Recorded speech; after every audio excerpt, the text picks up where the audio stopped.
नमस्कार दोस्तों, मैं अनिरुद्ध कुमार स्वागत करता हूं आपका अपने यूट्यूब चैनल कॉन्सेप्ट पाठशाला में। जैसा कि हम सभी को पता है कि यूपीएसआई की न्यू वैकेंसी बहुत ही जल्द आने वाली है, जिसका ऑफिशियल नोटिफिकेशन हम लोगों को अगस्त के लास्ट वीक या सितंबर के फर्स्ट वीक में मिल जाएगा। और पोस्टें कितनी होने वाली हैं तो ये ऑफिशियली अभी कन्फर्म नहीं है, बट पोस्टें 10,000 के आसपास रहने वाली हैं। और हम सभी जानते हैं जो यूपीएसआई में जो जीएस का पोर्शन है, यूपीएसआई में जो जीएस का पोर्शन हम लोगों का आने वाला है वो रहने वाला है 40 क्वेश्चन का। 40 क्वेश्चन का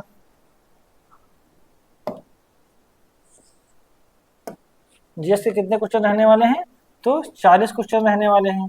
यानी कि इन 40 क्वेश्चनों में से 14 से 16 क्वेश्चन किसके आते हैं, पॉलिटी के। ये हम लोग सभी लोगों को पता है। और 6 से 8 क्वेश्चन किसके आते हैं, वो आते हैं मूल विधि के। यानी कि देखिए, टोटल पॉलिटी और मूल विधि से टोटल 24 से 25 क्वेश्चन हम लोगों के आते हैं। तो जिस हिसाब से पॉलिटी के क्वेश्चन कम या ज़्यादा होते हैं, उसी अकॉर्डिंग हम लोगों के मूल विधि के क्वेश्चन को भी एडजस्ट किया था। बट ये कन्फर्म है कि 6 क्वेश्चन तो आने वाले हैं, 6 क्वेश्चन आने वाले हैं। ठीक है, तो होता क्या है, मूल विधि की क्लासें हम लोगों को यूट्यूब पे प्रोवाइड नहीं करवाई जाती हैं तो केवल एमसीक्यू या प्रैक्टिस सेट के रूप में। जिससे क्या होता है, हम लोग छोटे छोटे क्वेश्चन या छोटे छोटे कॉन्सेप्ट क्लियर नहीं होते हैं।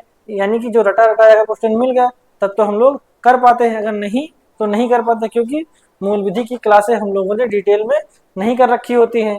ठीक, तो इसके लिए आपको पढ़ाने वाले हैं मूल विधि की complete theory plus practice batch. यानी कि जब थ्योरी हम लोगों की कंप्लीट हो जाएगी उसके बाद हम लोग क्या करने वाले हैं, प्रैक्टिस करने वाले हैं। क्योंकि देखिए, थ्योरी में भी बहुत से ऐसे क्वेश्चंस होते हैं जो हम लोग बिना प्रैक्टिस सेट या एमसीक्यू टाइप में समझे नहीं कर सकते। और केवल एमसीक्यू पढ़ेंगे तब भी बहुत सारे ऐसे कॉन्सेप्ट रह जाते हैं जो हम लोग क्लियर नहीं हो पाते हैं। कई बार ऐसा क्या होता है, क्वेश्चन तो हम लोगों ने पढ़ा है, बस क्वेश्चन के पीछे का कॉन्सेप्ट हम लोग का क्लियर नहीं है। क्यों नहीं क्लियर है? क्योंकि हम लोगों ने उसे डिटेल से थ्योरी के रूप में नहीं पढ़ रखा होता है। तो एग्जाम हॉल में हम लोग कन्फ्यूजन हो जाती है, कौन सा भैया 4 में से हम लोग 2 तो जान पता चल जाते हैं कि ये 2 नहीं होने वाले, बट 2 में हम लोग क्या हो जाते हैं, कन्फ्यूजन हो जाती है। तो वो कन्फ्यूजन ना हो इसलिए हम लोगों की जो थ्योरी है उस पर भी पकड़ बहुत अच्छी होने वाली है। तो इसके लिए आज से हम लोग स्टार्ट करने वाले हैं यूट्यूब पे कंप्लीट डिटेल थ्योरी बैच, वो भी फ्री। तो इसमें हम लोग कौन कौन से टॉपिक पढ़ने वाले हैं, यानी कि यूपीएसआई के सिलेबस में मूल विधि से कौन कौन से टॉपिक पूछे जाते हैं, चलो देखते हैं।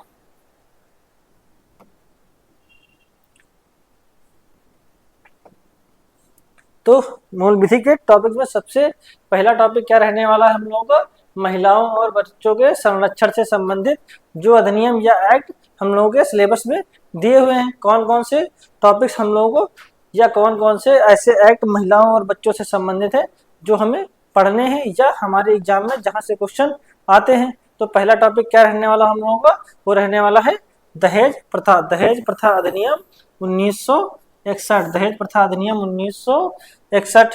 फिर अगला क्या रहने वाला है, घरेलू हिंसा से महिलाओं का संरक्षण अधिनियम 2005। घरेलू हिंसा से महिलाओं का संरक्षण अधिनियम 2005। फिर अगला टॉपिक क्या है, महिलाओं का कार्यस्थल पर लैंगिक उत्पीड़न।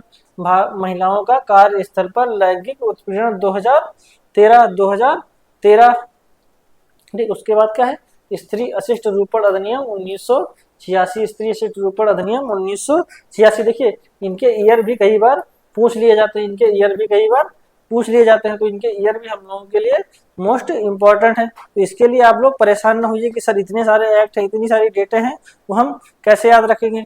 वो याद कराना जिम्मेदारी हमारी है, बस आप हमारे साथ एग्जाम तक बने रहिएगा। ठीक, फिर उसके बाद क्या आता है, गर्भ का चिकित्सीय समापन 1971। गर्भ का चिकित्सीय समापन 1971। देखिए, ये एक्ट क्यों लाया गया, जैसा कि हम लोगों को पता है कि जो 1970 या 1980 के आसपास का टाइम था, यहाँ पर लोग बच्चियों या लड़कियों को गर्भ में होने पर महिलाओं का गर्भपात करवा देते थे। इसके लिए सरकार ने कड़ा कदम उठाया और यह एक्ट आया गर्भ का चिकित्सीय समापन अधिनियम लाया गया, ताकि कोई भी व्यक्ति गर्भ में ही बच्चे का समापन ना कर सके। ठीक है, उसके बाद मातृत्व लाभ अधिनियम 1961 और 2016, यानी कि ये एक्ट आया तो 1961 में था, बट इस एक्ट में 2016 में कई सारे मेजर संशोधन किए गए जो कि हमारे लिए इम्पोर्टेंट भी हैं, जो कि हमारे लिए बहुत ज़्यादा इम्पोर्टेंट भी हैं। फिर आता है नारी शक्ति वंदन अधिनियम 2023, नारी शक्ति वंदन अधिनियम 2023। फिर क्या है, महिलाओं के लिए संवैधानिक उपबंध, यानी कि जो हमारा भारतीय संविधान है उसमें महिलाओं के लिए कौन कौन से संवैधानिक उपबंध किए गए हैं। तो उसके बाद क्या आता है, बाल विवाह अधिनियम 2006, यानी अब यहाँ से स्टार्ट हो जाता है बालकों के संरक्षण के लिए जो अधिनियम या एक्ट बनाए गए हैं। कौन सा है, बाल विवाह अधिनियम 2006, बाल विवाह अधिनियम 2006। फिर अगला कौन सा है, बालक अधिकार संरक्षण आयोग अधिनियम 2005। देखिए, बालक अधिकार संरक्षण आयोग अधिनियम 2005 पहले आया था, इसके अकॉर्डिंग ही बालक संरक्षण आयोग का गठन किया गया था। उसके बाद ही इस आयोग के द्वारा की सिफारिश पर बाल विवाह अधिनियम 2006 आया। अभी आप बोलेंगे सर पहले आया था बाल अधिकार संरक्षण अधिनियम आयोग, तो आप पहले बाल विवाह अधिनियम 2006 क्यों कराने वाले हैं? क्योंकि बाल विवाह अधिनियम 2006 इम्पोर्टेंट है, और ये जिस सीक्वेंस में लिखा है इसी सीक्वेंस में पढ़ाया जाए ये भी जरूरी नहीं, हाँ, लेकिन ये सारे अधिनियम आपको पढ़ाए जाएंगे। फिर लास्ट में आता है लैंगिक अपराधों से बालकों का संरक्षण, लैंगिक अधिकारों से बालकों का संरक्षण अधिनियम 2012, जिसको हम लोग कहते हैं पोक्सो, यानी कि इस स्लाइड पे अगर सबसे ज्यादा इम्पोर्टेंट एक्ट आपसे पूछा जाए कौन सा है, तो वो रहने वाला है पोक्सो, लैंगिक अपराधों से बालकों का संरक्षण अधिनियम 2012। इस स्लाइड का सबसे इम्पोर्टेंट, यानी कि क्वेश्चन अगर इस स्लाइड से आ रहे हैं तो यहाँ से क्वेश्चन जरूर आएंगे। कौन सा एक्ट है, लैंगिक अपराधों से बालकों का संरक्षण अधिकार अधिनियम 2012 नंबर मोस्ट इम्पोर्टेंट। फिर उसके बाद कौन सा हो जाता है, नारी शक्ति वंदन अधिनियम 2023, इस स्लाइड का सबसे सेकंड इम्पोर्टेंट एक्ट रहने वाला। उसके बाद दहेज प्रथा, देखिए इम्पोर्टेंट तो सारे हैं, बट लैंगिक अपराधों से बालकों का संरक्षण अधिकार अधिनियम ये एक्स्ट्रा इम्पोर्टेंट मान लीजिए। नारी शक्ति बंधन अधिनियम भी, ये भी मोस्ट इम्पोर्टेंट है। चलिए अब आप बोलेंगे सर इतने ही एक्ट नहीं भैया, और भी एक्ट हैं, चलिए देखते हैं आगे कौन कौन से एक्ट हैं। ये रहे। फिर कौन सा एक्ट इम्पोर्टेंट है, वो है सूचना का अधिकार अधिनियम 2005, सूचना का अधिकार अधिनियम 2005। फिर राष्ट्रीय सुरक्षा अधिनियम 1980, राष्ट्रीय सुरक्षा अधिनियम 1980, ये हम लोगों के लिए क्यों इम्पोर्टेंट है? देखिए, ये हम लोग अपनी पॉलिटी में भी पढ़ते हैं, यानी कि अगर ये क्वेश्चन दो तरफा इम्पोर्टेंट हो जाता है, क्योंकि मूल विधि के पोर्शन में, यानी कि जीएस के पोर्शन में क्वेश्चन रहते हैं, लेकिन वो क्वेश्चन यहाँ राष्ट्रीय सुरक्षा अधिनियम से डायरेक्ट भी पूछ सकता है, या पॉलिटी में इसका जो जिक्र है वहां से भी क्वेश्चन पूछ सकता है। तो उसके बाद भ्रष्टाचार निवारण अधिनियम 1988, भ्रष्टाचार निवारण अधिनियम 1988। फिर आता है मोटरयान वाहन अधिनियम 1988 तथा यातायात नियम अभी होगा सर जी, यातायात नियम तो सबको आते भैया, नहीं आते। इस बार के एग्जाम में उन्होंने मोटरयान वाहन अधिनियम 1988 से क्वेश्चन ना पूछकर यातायात नियम से क्वेश्चन पूछा था। तो बहुत इजी क्वेश्चन था, लेकिन बहुतों बच्चों का गलत हो गया, जिन्होंने पूरी मूल विधि चार्ट रखी थी, ठीक है, उनका भी क्वेश्चन यहाँ से गलत हो गया। कहाँ से? यातायात नियम से, ठीक है। इसके बाद क्या आता है, सूचना प्रौद्योगिकी अधिनियम 2000, यानी कि IT एक्ट 2000, ठीक है। इसके बाद आ जाइए साइबर अपराध और साइबर सुरक्षा, ठीक है। देखिए, साइबर अपराध और साइबर सुरक्षा ये कोई एक्ट नहीं है, लेकिन ये बहुत ज्यादा इंपॉर्टेंट है। कौन सा अपराध का बदला साइबर सुरक्षा, हाँ, इसकी सजा हम लोगों को सूचना प्रौद्योगिकी एक्ट 2002 में मिलती है, ठीक है। फिर इसके बाद क्या है, आयकर अधिनियम 1961 या 2025, आयकर अधिनियम 1961 एंड 2025, यानी कि जो आयकर अधिनियम था यह 1961 में लागू हुआ था, लेकिन 2025 अभी हाल ही में इसमें बहुत सारे मेजर संशोधन किए गए हैं, ठीक है। तो जितना इम्पोर्टेंट हम लोगों के लिए ये एक्ट का बेसिक है, उतना ही इम्पोर्टेंट 2025 में हुए संशोधन भी हैं हम लोगों के लिए, ठीक है। फिर इसके बाद आता है वन्य जीव संरक्षण अधिनियम 1972 यानी कि वन्य जीव संरक्षण अधिनियम 1972। फिर आता है पर्यावरण संरक्षण अधिनियम 1986, पर्यावरण संरक्षण अधिनियम 1986। फिर क्या है, फिर हम लोगों का अगला टॉपिक रहने वाला है उत्तर प्रदेश की जमींदारी समापन और भूमि व्यवस्था अधिनियम 1951, भूमि व्यवस्था अधिनियम 1950। देखिए हम लोगों को पहले पता है भैया, जो जमींदार लोग होते थे पूरे पूरे गांव की जमीन उन्हीं की होती थी, बट सरकार को क्या रहना, अपने देश के विकास के लिए कार्य करना रहता था। लेकिन अब देखिए सरकार जमीन खुद से तो लाएगी नहीं, वह जनता की जमीन होगी। बट ये क्या होता था, जमींदारी व्यवस्था में जमींदार अपनी भूमि सरकार को देने से मना करते थे। इसीलिए लाया गया उत्तर प्रदेश जमींदारी समापन, यानी कि जमींदारी को ही उत्तर प्रदेश में समाप्त कर दिया, पूरे देश में समाप्त किया गया था।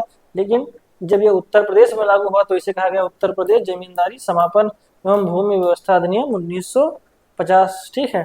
फिर उसके बाद आता है भूमि अधिग्रहण अधिनियम 2013, भूमि अधिग्रहण अधिनियम 2013। अब ये क्या है, जो जमींदारी हम लोगों ने समाप्त कर दिया था, फिर हमें भूमि अधिग्रहण अधिनियम 2019 लाने की क्या आवश्यकता पड़ी है, क्योंकि आपको भी पता है भैया जमींदारी खत्म होगी, लेकिन जो किसान या अदर लोग हैं जिनके पास जमीन है, कोई भैया खुद से अपनी जमीन नहीं देना चाहता है।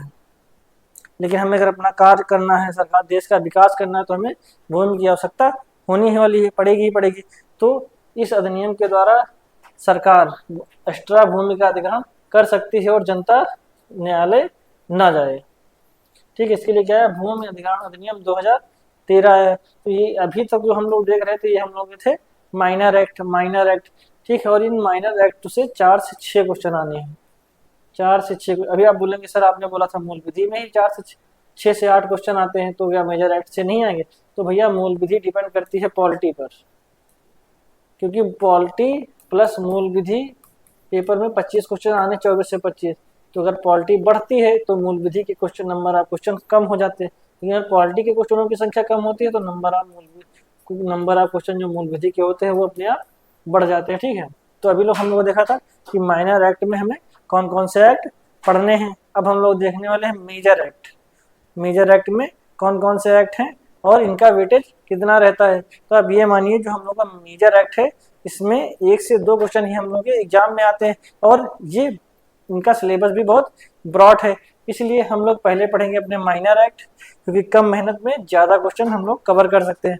और ये जो मेजर एक्ट है ये काफ़ी लेंथी है, इनको पढ़ने में हम लोगों को भी टाइम ज़्यादा लगेगा, ठीक है। तो मेजर एक्ट में कौन सा है एक्ट है, BNS यानी कि भारतीय न्याय संहिता 2023। अगला टॉपिक क्या है, भारतीय नागरिक सुरक्षा संहिता 2023 यानी कि BNSS 2023। लास्ट क्या है, भारतीय साक्ष्य अधिनियम 2023। देखिए सिलेबस में हम लोगों के ये भारतीय साक्ष्य अधिनियम नहीं है, लेकिन इसका बेसिक पूछा जा सकता है, क्योंकि ये GS एज अ GS ऐसा करंट अफेयर GS भी इम्पोर्टेंट है, ठीक है। तो इस मेजर एक्ट में सबसे इम्पोर्टेंट एक्ट कौन सा रहने वाला है, भारतीय न्याय संहिता 2023। लेकिन अभी हाल ही में जो 2025 का एग्जाम हुआ था, वहाँ पे क्वेश्चन BNS से ना पूछकर BNSS से पूछा गया था। कहाँ से पूछा गया था, BNSS यानी कि भारतीय नागरिक सुरक्षा संहिता 2023 से क्वेश्चन आया था, ना कि भारतीय न्याय संहिता 2023 से। बट इम्पोर्टेंट भारतीय न्याय संहिता 2023 है, क्योंकि देखिए जो भारतीय नागरिक सुरक्षा संहिता और भारतीय साक्ष्य अधिनियम आते हैं, ये सिलेबस मेनली सिलेबस होता है न्यायपालिका का, जो जुडिशरी सेक्शन में जाते हैं उनके लिए। तो यहाँ पे जो काम होता है ये होना है न्यायालय में, और ये जो भारतीय न्याय संहिता है ये मेन काम होता है हम लोगों का, ठीक है। तो इम्पोर्टेंट हम लोगों के लिए भारतीय न्याय संहिता है, बट ये भी हम लोग पढ़ने वाले हैं, और ये इतना डीप हम लोग नहीं पढ़ेंगे। लेकिन भारतीय न्याय संहिता सच में हम इतना डीप पढ़ेंगे कि ये जो एक्ट हैं, जो धाराएं हैं, जो सेक्शंस लगते हैं ना, गाँव में बोलते हैं ये धारा में इसको उठा लिया गया, यह धारा इस पर लगाई जाएगी। यकीन मानिए आप इसे बहुत अच्छे से याद कर लेंगे, मतलब बिना याद किए भी ये आप लोगों को याद रहेंगे अगर आप हमारी क्लास को रेगुलर देखते रहेंगे। तो ये रहा मूल विधि का सिलेबस, जो हम लोगों को पिछले 1 से 2 महीने में पढ़ना है। देखिए इसको पढ़ने में, इसको हम लोग डेली एक नाइट ख़त्म करके 15 से 20 दिन में ख़त्म तो कर सकते हैं। बट क्या आपके जो छोटे छोटे कॉन्सेप्ट हैं जिनकी वजह से आप हर बार एग्जाम में 1 या 2 क्वेश्चन से रह जा रहे हैं, वो क्लियर हो जाएंगे? नहीं ना। तो एक बार पढ़िए, अच्छे से पढ़िए, थोड़ा टाइम दे के पढ़िए। जरूरी नहीं कि हम पूरा सिलेबस एक दिन में खत्म करें, हाँ, लेकिन ये जरूरी है कि अगर आप हमारे साथ रेगुलर क्लास में बने रहेंगे तो आपका यह सिलेबस एक दिन जरूर कंप्लीट होगा, बहुत अच्छे से कंप्लीट होगा। और कल एग्जाम है, आज रात में रट्टा मार लें, ये डर आपके अंदर से खत्म हो जाएगा। तो आशा करता हूँ आज की क्लास आप लोगों को अच्छी लगी होगी और आपने अपना सिलेबस अच्छे से देख लिया होगा। अब इसकी रेगुलर क्लासेस कल शाम को आपको 7 बजे आपके यूट्यूब चैनल कॉन्सेप्ट पाठशाला में मिलना स्टार्ट हो जाएंगे। वीडियो को पूरा देखने के लिए धन्यवाद।